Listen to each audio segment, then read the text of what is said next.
Hi, and welcome viewers of Nursing Academy 101. In this video, we'll talk about nursing fundamental multiple choice questions and answers part 5.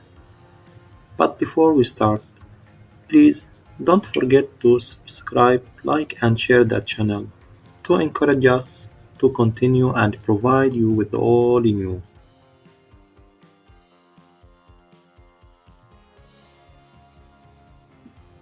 Question number 1. A client vital signs at the beginning of the shift are as follows. Oral temperature 99.3 Fahrenheit, 37 Celsius. Heart rate 82 beats per minute. Respiratory rate 14 breaths per minute. And blood pressure 118 over 76. 4 hours later, the client oral temperature is 102.2 Fahrenheit, 39 Celsius. Based on the temperature change, the nurse should anticipate the client's heart rate would be how many beats per minute? A 62, B 82, C 102, D 150. The answer is C 102. Question number 2. Which of the following sets of vital signs are all within normal limits for patients at rest? A.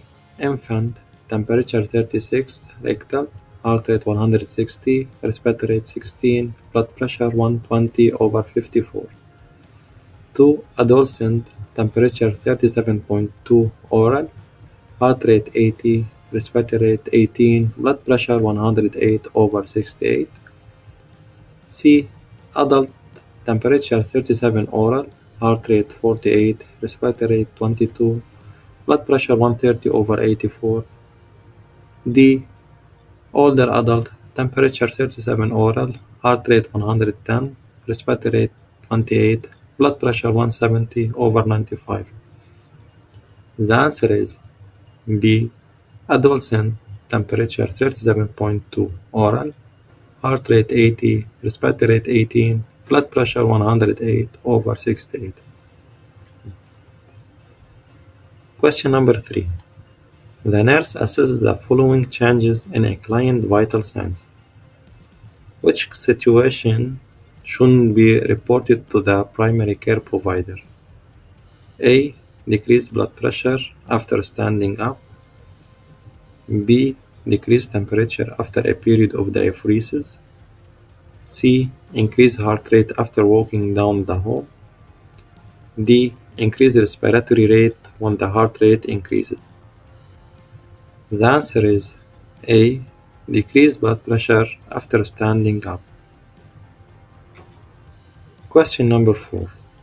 For which of the following adult clients should the nurse make follow-up observations and monitor the vital signs closely?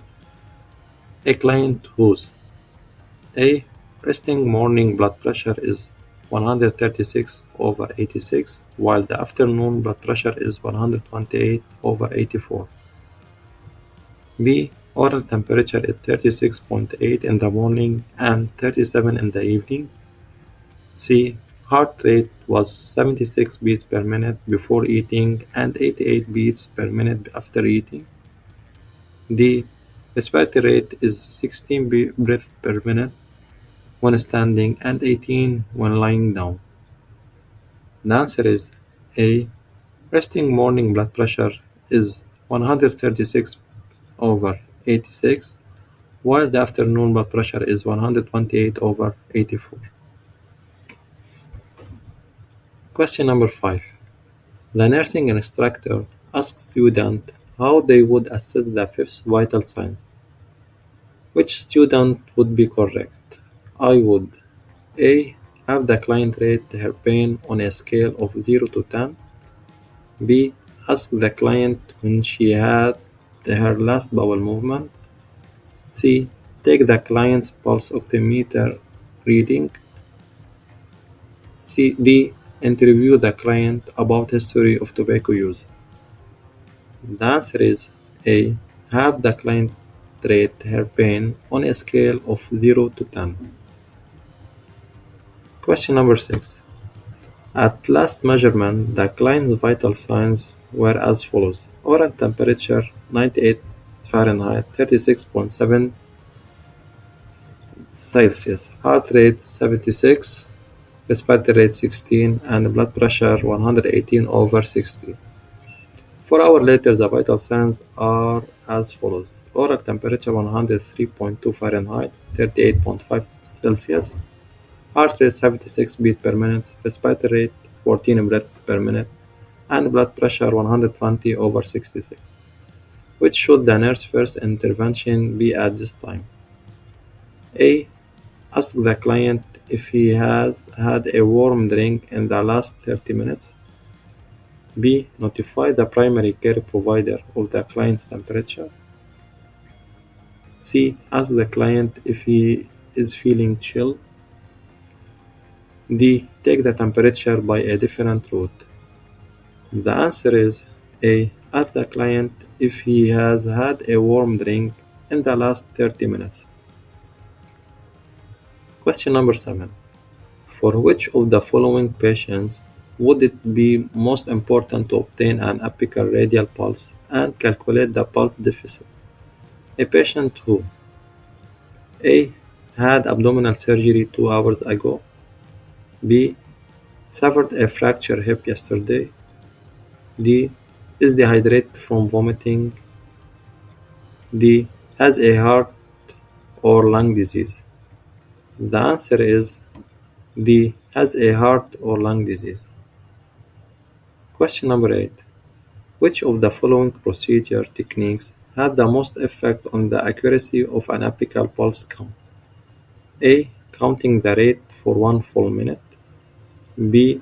Exposing only the left side of the chest. C. Determining why assessment of apical pulse is indicated.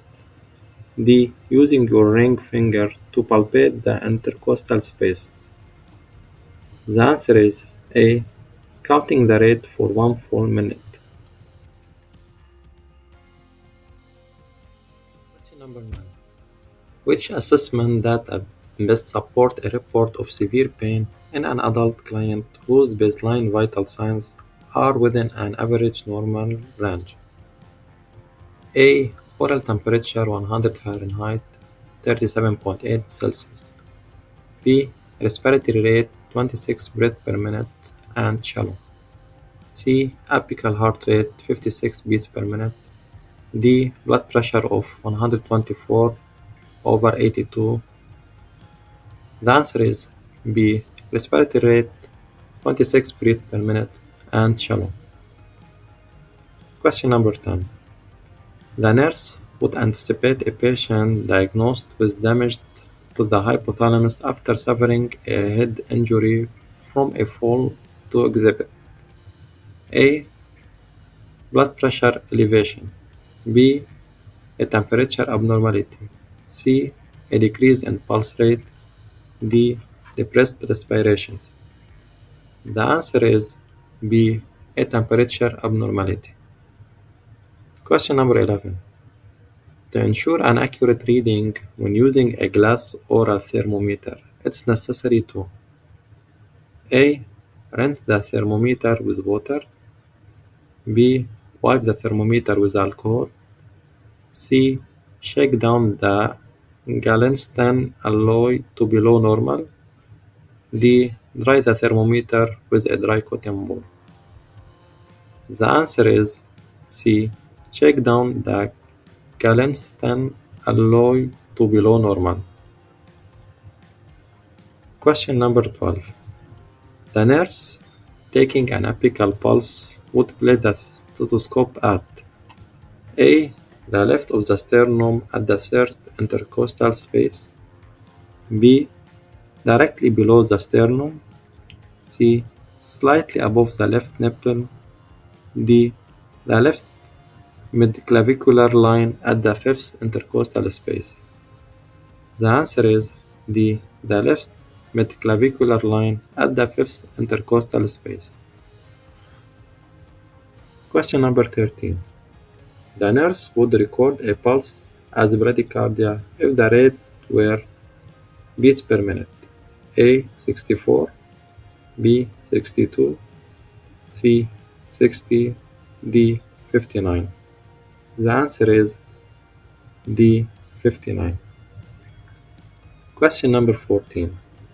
A patient who is terminally ill is described during shift report as having Chine-Stokes breathing. On assessment, the nurse anticipates findings: A. A breathing pattern of dyspnea followed by a short period of apnea. B. Rapid wheezing respirations for 2 or 3 breaths with short period of apnea. C. Quick shallow respirations with long periods of apnea. D. Respirations gradually decreased in rate and depth. The answer is A. A breathing pattern of dyspnea followed by a short period of apnea. Question number 15. The nurse explains to a patient that the pulse oximeter can measure the arterial oxygen by A. Assessing the amount of blood passing through the sensor. B. Assessing the relative warmth of the skin on the monitor part. C. Measuring the oxygenated hemoglobin through a capillary bed. D. Measuring the respirations to the blood pressure via infrared rate. The answer is C. Measuring the oxygenated hemoglobin through a capillary bed. Question number 16. Because the elderly have non-elastic blood vessels, they are prone to orthostatic hypotension. A priority intervention for a patient with orthostatic hypotension is to A. Keep the patient in bed in a high Fowler position. B. Allow the patient to sit on the side of the bed for a minute before standing. C. Instruct the patient to use the wheelchair for all mobility activity. D. Help the patient to rise quickly and support the patient for a minute. The answer is B. Allow the patient to sit on the side of the bed for a minute before standing. Question number 17. The accuracy in measuring the apical pulse is enhanced when the nurse A. Count the radial pulse at the same time. B. Count the beats for 1 minute. C. Keep the patient warm. D. Use the bell of the stethoscope. The answer is B. Count the beats for 1 minute. Question number 18. The nurse caring for a 30-year-old post-surgical patient would assess that the patient is in pain as indicated by A. A temperature of 37.5. B. Respirations of 16 breaths per minute. C. A pulse rate of 120 beats per minute. D. Blood pressure of 128/86 mm Hg. The answer is C. A pulse rate of 120 beats per minute. Question number 19. The nurse explained that one method of environmental heat loss is convection, which is exemplified by body heat being reduced by A. Being transferred to ice bags. B. Production of sweat. C. Being removed by fast air current from a van. D. Exposure to a cool environment. The answer is C. Being removed by fast air currents from a van. Question number 20. What is the body storage form of carbohydrates usually found in the liver with some storage in the muscles? A. Sugar. B. Glucose. C. Lipids. D. Glycogen. The answer is D. Glycogen.